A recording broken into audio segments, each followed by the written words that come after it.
Okay, folks, welcome back to the Contrarians. We have a very special episode today. This is going to be a really interesting topic discussion today. We are doing a worst of album edition, but in this instance, in both of our research, we kind of found that the record that Martin suggested from this band might not necessarily be perceived as the worst album. So we're going to kind of do this as a regular episode where Martin's going to pick a worst album from a band. And then I'm going to kind of give them all the research about why it might not be the worst album from a band and what the typical answers usually are for that. Everybody usually knows this band pretty well. Martin's going to kind of give you the background of the album that he's picking and kind of give you a timeline there and not necessarily the full history of the band. So I'm going to throw it over to Martin and he can take it away and give us the history of this album and why he thinks it's the worst.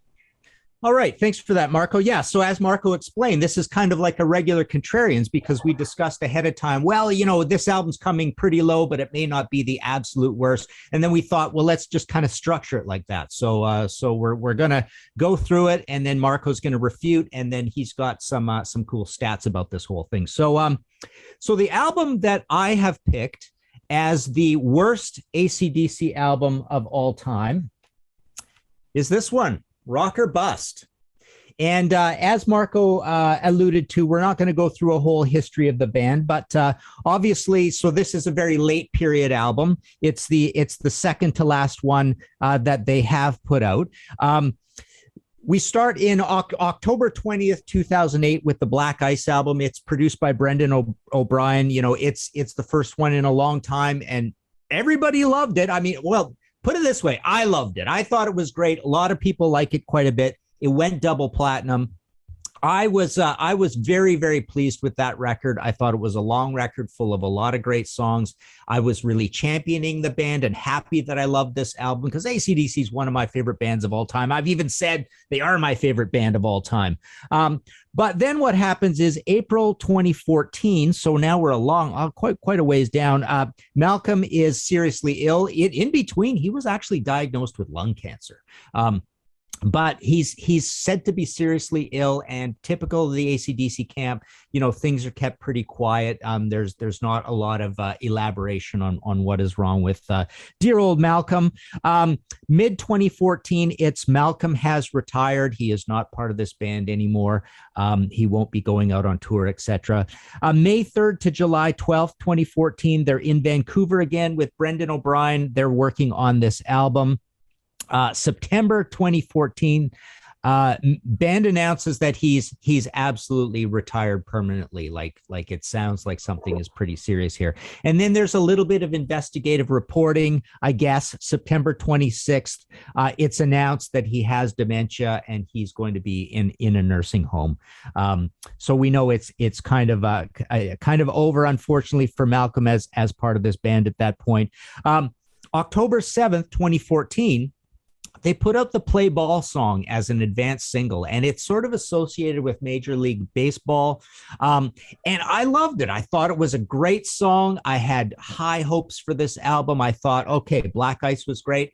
Play Ball is great. What a cool song. Really intricate, interesting riff when it gets going. It's got a little bit of a Stonesy vibe to it as well. So that was first used September 27th, 2014 in a trailer for Major League Baseball on TBS postseason coverage. Single was released October 7th. November 6th, Phil Rudd is arrested. These charges were eventually dropped, but there was kind of a murder for hire thing. And then there was mixed up with methamphetamines and all this. So it kind of casts a pall over this coming album that he is on. November 28th, Rock or Bust comes out, the band's 16th album. It's the first one with Stevie Young. He's a nephew of Malcolm and Angus. So he's been kind of brought in the Malcolm situation. What a perfect choice. He was in that band Starfighters before. He's Scottish. These guys are all of Scottish heritage. He's a young. So he's in there. But we've also got Cliff Williams. We've got Phil Rudd on drums. This is a great lineup. I mean, it's Brian Johnson. It's a very legitimate AC/DC lineup. The interesting thing about this record is that every single song on it is credited to Malcolm and Angus.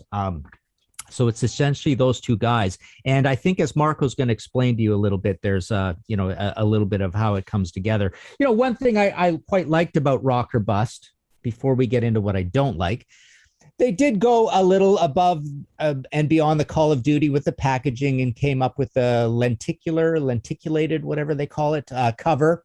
So that was cool. And then, they've also put a little bit of thought into the booklet where you kind of get a nice artsy, well done photo essay of the band. This is not a band that you run around, producing the lyrics of.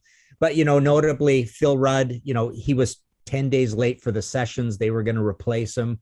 So he's not in some of these pictures. There he is there. I interviewed him once, and it was a little bit of a trip talking to him. So there you go. So they did a nice job with that. So yes, to explain one other thing that came up, I think Brian Johnson suggested at one point that we're going to call the album Man Down, but they thought maybe that would be in kind of bad taste. But you know what? Here, let's get into it. So Man Down, I thought, is a really cool title. What I think is a stupid title is Rock or Bust.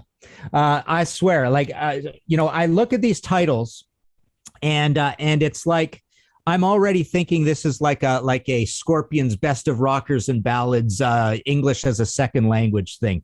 You've got Rock the Blues Away, Rock or Bust, got some rock and roll thunder, Rock the House, Emission Control, Sweet Candy. Like, terrible song titles. It really is sounding like this isn't going to be a great album. There's 11 songs on it. It's the shortest album they ever did. It's about 35 minutes long. So if you're not going to be liking these songs, you don't got a lot of choice. It's a lot different than Black Ice, right? Because Black Ice, you can not like 3 or 4 or 5 songs, and there's still a big, huge album full of songs left for you to love. So this is what I found to be the problem with this record. Like I say, one of my favorite bands of all time. I love this band to death. I'm always hoping that I love the album, and I was crestfallen that I did not like this album. Rock or Bust, I thought, was like a crappy version of Back in Black, kind of toneless, lacking in personality. Again, I liked Play Ball. They put that second on the album. Rock the Blues Away was this poppy, stonesy, kind of yucky direction. I think there was one on Black Ice that was a bit like this. Misadventure is most indicative of this strange kind of use of bluesy progressions on this album, where there's just like these bluesy scales stuck together, kind of geometric, but not very melodic, not very catchy, not very charming, not very warm. So you get a lot of that on this album. So Misadventure was like that. Dogs of War, same kind of thing, slow. One thing I really noticed on this album that I haven't been able to shake from my brain, and whether it's correct or not, I don't know. But I mean, to me, it sounds like the hi-hat is too loud in the mix and it's distorted. It's got a little bit of that thing they complained about with Metallica's Death Magnetic. I just can't unhear distorted, distracting hi-hat on this record, all throughout this record. The hi-hat's a little bit open. You can tell it's just making noise most of the whole record. And then you get into Got Some Rock and Roll Thunder and Hard Times, which are the two new country line dancing songs on the album. All I can see is like guys line dancing to these stupid, boring, ridiculous AC/DC songs. So yeah, that really bothers me. Baptism by Fire, I thought, had some life to it. It's up tempo. It's cool. It's got kind of a cool riff to it. That's my second favorite song on the album. Rock the House. My notes for Rock the House, Sweet Candy, and Emission Control read in total: boring, lumbering, untuneful, lumbering, dull, thudding, more lumbering blues progression. And that's the way I felt about this album. I started going through it thinking, oh yeah, great. Love Black Ice. I'm going through it. Nope. Well, it was more like nope, yes, nope. Oh man, I'm really not liking this. Nope. Yes, I guess. No.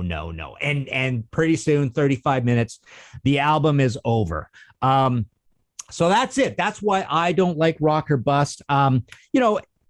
I'm going to let Marco take it from here, and then I'll mention some of the things I found in terms of a little bit of the stats when we were going to kind of do this as a regular worst album episode. So we've got a good aggregate of a lot of rankings here, but I'll stop there and just say yes. That is. Well, no, I'm not going to stop there. Actually, I want to mention just one other thing. I do have a couple. I brought my props out. So my second choice was going to be this one, the original Australian High Voltage, which I love. It is charming and stuff, but it's got a few songs that aren't great. Love Song, Show Business Ain't That Great. It's got a cover of Baby Please Don't Go, but the rest of it is, you know, some of the songs that were showing up on the others. She's Got Balls, Little Lover, Stick Around. Stick Around I don't think was, but Soul Stripper wasn't. But all pretty decent old school acdc songs. And I'll just be brief here because it may come up later. But Blow Up Your Video, never liked that record very much at all either. And then you will tend to see some of these middle ones in there as well. You will tend to see Ball Breaker and Stiff Upper Lip sometimes mentioned. So I will stop there. Marco, tell me how I'm wrong. Tell me how maybe this isn't coming in dead last out there in the world. Well, I'm going to have to go back and listen to the album again to hear that hi-hat that you're talking about, because it'll probably be one of those things like Led Zeppelin 3, like the squeaky drum pedal. Like right. Once you hear it, you can just never unhear it. I didn't hear it, but I'm going to have to go back and try to find it now. I thought the record, just on a personal review, like subjectively, I thought the record was pretty decent. I like how it started and I liked how it ended. Like I liked Rocker Bus, Play Ball were both classic, like hooky, kind of like riffy, guitar-driven AC/DC tunes to me. And Emission Control was my other favorite one off of it, so it ended really well as well. I kind of felt everything in between was just kind of par for the course for AC/DC at this point, and I think that's a strong criticism for a lot of their latter-day albums, was that they kind of didn't really try anything new. They were kind of doing mostly what they were already good at, which is, I guess there's nothing wrong with that. But that's just kind of how I felt. I thought it was, you know, like a decent AC/DC record. There was a handful of good tunes on it. I like Dogs of War too.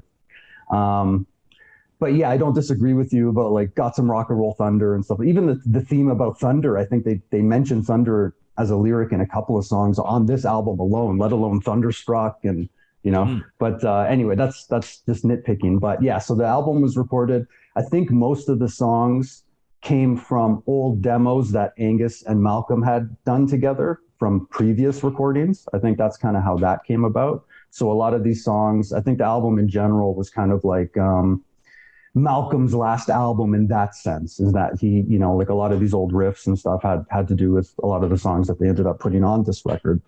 I found, you know, just in my research, like it sold pretty well all around the world. I mean, like it was platinum in Canada, platinum, I think in Australia, gold in the US, gold in the UK. Like it sold pretty well.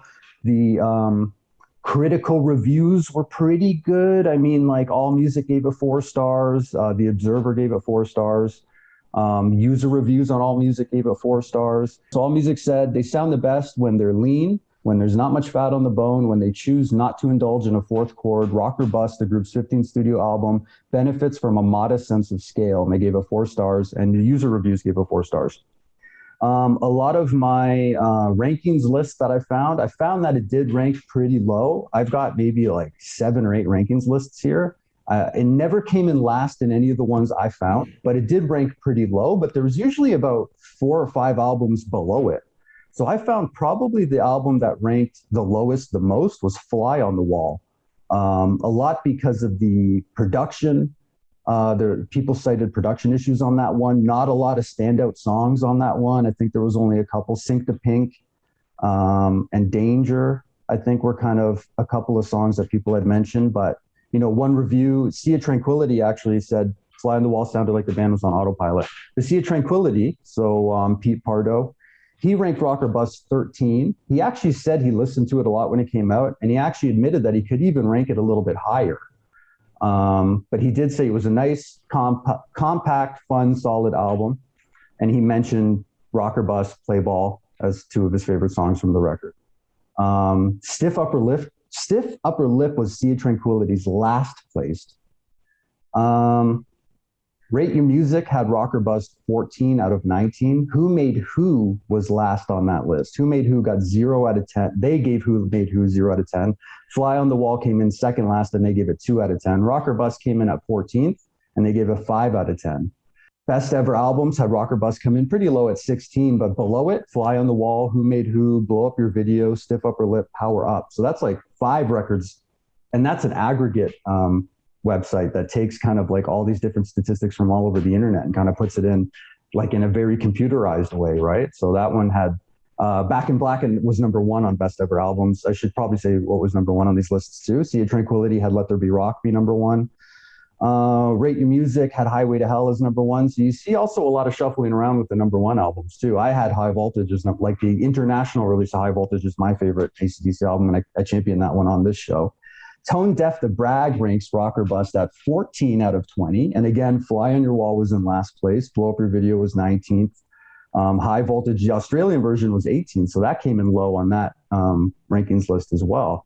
High Voltage, the Australian version, which we kind of kicked around as well, I kind of found some polarizing stuff on that one. AllMusic gave High Voltage, the debut, 4.5 stars out of 5, and user reviews for the Australian debut were 4.5 stars. AllMusic said of High Voltage, as debut album titles go, AC/DC's High Voltage supplied a perfect encapsulation of the band's electrifying brand of rock and roll. So perfect, in fact, they actually used it twice. Basically, that they mentioned, it's interesting too because of the couple of songs that didn't appear on any of the other releases after that, which were Love Song and Stick Around, and mentioned that Malcolm actually plays his only lead solos on the Australian version of High Voltage, apparently. And they gave Flick of the Switch 2 stars, Fly on the Wall 3 stars, and Blow Up Your Video 2.5 stars. So those are the 3 AllMusic kind of rated lower. I've got tons of notes, tons of ranking. I'll go one more. Louder Sound gave Fly on the Wall last at 20 and put Rocker Bust at 13th out of 20. Below that was Black Ice, Stiff Upper Lip, Ball Breaker, 74 Jailbreak, Flick of the Switch, Blow Up Your Video, and Fly on the Wall was last. Back in Black was their #1. So what they had to say was on Rocker Bust, they said, lean at around 35 minutes. It even outdoes 1983's Flick of the Switch in brevity stakes. It is also mean. The absolute essence of AC/DC, decanted with an energy and power that never lets up. Got Some Rock and Roll Thunder is huge, swept up by Mighty Angus solo, and a classic rhythmic chop from Stevie. Baptism by Fire continues the elemental theme, propelled by a roaring lick and the most underappreciated facet of Angus's playing, his sensitivity. With Fly on the Wall, they got everything wrong. As co-producers, Malcolm and Angus Young somehow made AC/DC sound like a tribute act on a bad night. And as writers, all they could muster was one half-decent song, Shake Your Foundations. All told, the album is disaster. So that's kind of, and again, like I did look at setlist stuff, but it's kind of not very fair. I mean, like Rocker Bust did rank pretty low on this live setlist stuff, but I mean, it also is a very later album, so it kind of has that working against it as well. But it did rank very low on the setlist. Came in at 17th. Flick of the Switch actually was lower, and I think Flick of the Switch was the only album lower than Rocker Bust on live setlist representation. But Rocker Bust came out in 2014. So they haven't had that much time to make up for it. So other than that, one more statistic and I'll throw it over to you. The Guardian had a list of top 40 AC/DC songs, and Play Ball was listed at number 37, which isn't high at all, but we're talking about a greatest list here. But the thing about that is that there was very little representation post 90s and definitely post 2000. I think there was only 1 song from the 90s and 3 songs from post 2000. So out of all other stuff post 90s, it's one of their best songs, Play Ball, and it came from Rocker Bust. But what did you find in your research about Rocker Bust? Well, I guess first for the record, my top 3 in order would be Highway to Hell, then Power Age, then Flick of the Switch. So that's pretty contrarian on the Flick of the Switch because I love that album. I've always thought I think it's their heaviest album. I love it better than Back in Black. Fly on the Wall's a little higher for me than I think a lot of what, versus a lot of what you just said. Blow Up Your Video is really low for me. I don't like the production of it. I don't like the songwriting. But no, I love Flick of the Switch. So yeah, Highway to Hell, Power Age, then Flick of the Switch. What I found, I thought Ranker, I thought I looked at this right, but I thought Ranker, which is an aggregate thing, had Rocker Bust dead last. I had Rate Your Music. I didn't look at Ranker. So okay. You're probably right. Ultimate Classic Rock had it 4 from the bottom. Rock Pasta, I think Rock Pasta only ranked 10, but had it second from last. I saw a third from a bottom in there. A place called Consequence had it about 4 from the bottom. So that's that's pretty consistent that people are finding it low. This occasionally showed up low, Black Ice, but I don't know why. I think this is better than Power Up and way better than Rock or Bust. And yeah, again, I thought I didn't mention this the first time, but so this is my one from the 70s. So I kind of oddly had them by theme almost. That was my 70s one, that was my 80s one, and then my modern era one is Rock or Bust. But if you want to go kind of early modern era, again, I agree with you. I kept seeing these kind of show up intermittently, and I like the way you said, how they kind of really don't try anything new as time goes on. And the other thing that's really been bothering a lot of people about AC/DC, and it bothers me when people remind me of it and bring it up, is that the productions are really quite tame and clean. They're very, very tight and precise. And sometimes when your mind can play tricks on you, and you go, is there really much distortion on these guitars at all? I mean, what is going on here? It's not really that heavy. And I've seen those complaints about Power Up. And for the diametrically opposed opposite, you can go to Let There Be Rock or Flick of the Switch. Both of those, give you that really nice distorted heaviness that arguably you want out of AC/DC. But that's what that started really bothering people, I think, right around this era. And then, the one thing about Rock or Bust, I guess it is pretty, but I find it distorted, but I guess it is pretty raw compared to probably even Black Ice and definitely Power Up and maybe those other ones as well. But I think it's raw because it sounds incorrect to me. It sounds like it's got problems with it. The same way, like I say, people have always complained about Death Magnetic. But no, I mean, if Pete from Sea of Tranquility mentions the word fun or whatever in this, that's the one thing I find missing from this album. I find it not fun at all. And so again, like that thing, like that hi-hat thing, I once I started getting this concept in my head that it sounds like really kind of brownish, grayish, depressing blues scales and progressions. I started hearing that all over the album. And just the hooks aren't there and the warmth isn't there on it. So yeah, I guess at this point we do our thing where we rate these as well. So I guess if I was to rate this album out of 10, I would give it a 3 out of 10. I would probably give it a 5 because there's 3 I think really good songs on it, and for a short album, like, that's pretty good. And then the rest I didn't find, like. Yeah, I'd probably give it a 5. So in total, I guess we're both giving it a 4 out of 10. Yeah. And I guess I'm thinking there's really only 2 good songs on it out of 11 for me. So there you have it. I mean, anything else you want to add, or should we wrap up for today, or what do you think? I got a couple of points in your favor. So here's a negative user review on Rock or Bust. So this user, we don't just go for critics reviews and critic rankings. We go for like user voted reviews and things like that. So this user said, Rock or Bust is mostly a bust for me.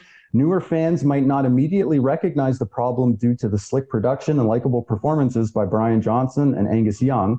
But once you unwrap the slick, glossy packaging, it's the same tired, pop-infused hard rock that the band has been hawking since the mid-'80s. And Bryce Talks Metal on YouTube, he put Rock or Bust at second last. He put Black Ice at last. But he put Rock or Bust at second last and said, Dogs of War, Baptism by Fire are all right, not that good of an album. So there's somebody else that put it very low. Yeah. But yeah.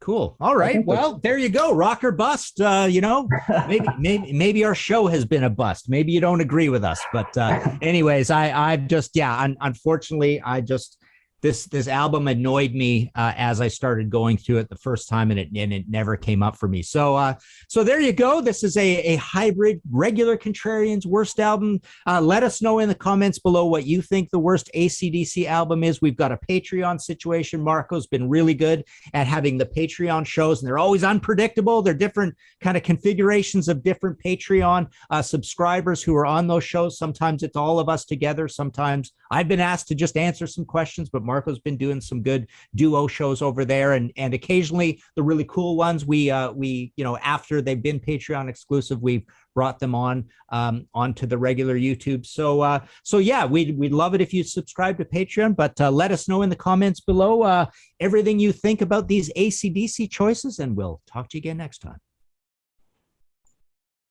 All right, cool.